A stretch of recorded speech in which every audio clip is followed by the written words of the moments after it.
നുണ പറഞ്ഞിട്ടേ ഇല്ല. ആകെ പറയുന്നത് കോൺഗ്രസ് പറഞ്ഞ കാര്യങ്ങൾക്കുള്ള മറുപടിയാണ്. ശ്രീ ജോർജ് കുര്യന്റെ വാദം ഇതാണ്. ഇവിടെ ഗോപികൃഷ്ണ, ഇവിടുത്തെ പ്രശ്നം ജോർജ് കുര്യനൊക്കെ ചർച്ചയ്ക്ക് വരുമ്പോൾ അദ്ദേഹം സംഘപരിവാറിന്റെ വാട്സപ്പ് യൂണിവേഴ്സിറ്റിയെ അവലംബിച്ചാണ് അദ്ദേഹം ചർച്ചയ്ക്ക് വരുന്നത്.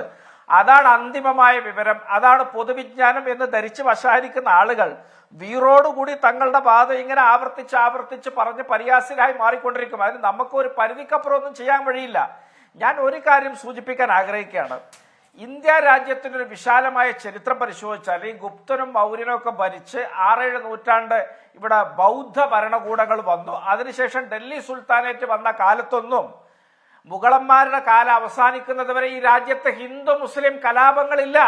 ഇവിടെ 1841 ഈ രാജ്യത്തിന്റെ ഗവർണർ ജനറലായ ഈസ്റ്റ് ഇന്ത്യ കമ്പനിയുടെ എഡ്വേർഡ് ലാ എലൻബർഗ് ആണ് സ്മിത്തിനെയും ഏലിയട്ടിനെയും എൽഫിൻസ്റ്റനെയും ഈ രാജ്യത്തിന്റെ ചരിത്രം വർഗീയമാക്കി എഴുതാൻ വേണ്ടി കൊണ്ടുവന്നത്. അവരാണ് ഹിന്ദുവിനെയും മുസ്ലിമിനെയും കീരിയും പാമ്പുമാക്കി ചരിത്രമുണ്ടാക്കി മടങ്ങിയത്.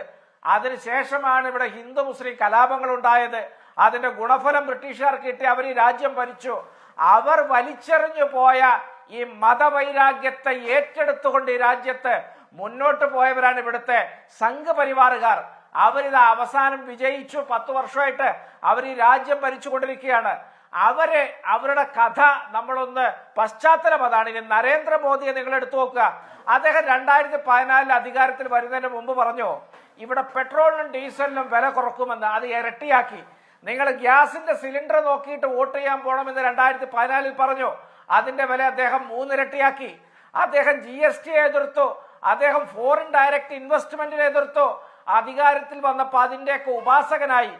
എന്താണോ അദ്ദേഹം പറഞ്ഞത്, ചെയ്തത്, അനുവർത്തിച്ചത്, അതിന്റെയൊക്കെ വിപരീത ദിശയിൽ മാത്രം മുന്നേറുന്ന ഒരാളാണ് അദ്ദേഹം. നുണയൻ അല്ലെങ്കിൽ നുണ പറയുന്ന ആളാണ് എന്നുള്ളത് മാലോകര് മുഴുവനാ പറയുന്നത്. കാരണം അദ്ദേഹം പറയുന്നു താൻ വീട് വിട്ടിറങ്ങി ഭിക്ഷ യാചിച്ച് നടന്നു എന്ന്.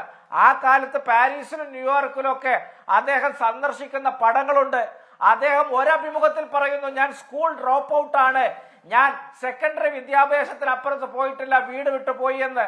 ആ കാലത്താണ് അദ്ദേഹം ഇവിടെ ഹോൾ സയൻസിലോ പിന്നെ വലിയ വലിയ വിഷയങ്ങളിലൊക്കെ മാസ്റ്റർ ബിരുദമുള്ള ആളാണ് എന്ന് പ്രധാനമന്ത്രിയാവും അവകാശപ്പെടുന്നത്. ഇതേ നരേന്ദ്രമോദിജിയാ പറഞ്ഞത് ഞാൻ ഇവിടെ ചായ വിറ്റ് നടന്നിരുന്ന ആളാണ് വഡോദര സ്റ്റേഷനിലെന്ന്. അദ്ദേഹം പറയുന്ന കാലഘടനയിൽ അങ്ങനെ ഒരു റെയിൽവേ സ്റ്റേഷൻ ഇല്ല. നരേന്ദ്രമോദിയുടെ പിതാവിന് അവിടെ ക്യാൻറ്റീൻ ആയിരുന്നു വഡോദര സ്റ്റേഷൻ വന്ന കാലത്ത്. അദ്ദേഹത്തിന്റെ ജീവിത പരിസരങ്ങളൊന്നും ശോചനീയമായിരുന്നില്ല. അപ്പൊ ഇത്തരത്തിൽ ഓരോരുത്തരും പറഞ്ഞു കൊടുക്കുന്ന കാര്യങ്ങൾ ടെലിപ്രോംപ്റ്ററിന്റെ സഹായത്തോടു കൂടി നിരന്തരമായിട്ട് അദ്ദേഹം പ്രസംഗിക്കുന്നു. പണ്ട് പറഞ്ഞ കാര്യം അദ്ദേഹത്തിന് ഓർമ്മയില്ലാത്തത് കൊണ്ട് പുതുതായിട്ട് പരസ്പര വിരുദ്ധത പറയുന്നു. അത്തരത്തിൽ പരിഹാസ്യമായി മുന്നേറുന്നു. അതൊക്കെ ലോകത്തേക്ക് കണ്ണും കാതും തുറന്നു വെച്ചിരിക്കുന്ന മുഴുവൻ മാലോകർക്കും അറിയാം. വിധി ദിനത്തിൽ 24 മാജിക് ജൂൺ 4 ചൊവ്വാഴ്ച രാവിലെ 5 മണി മുതൽ 24-ൽ.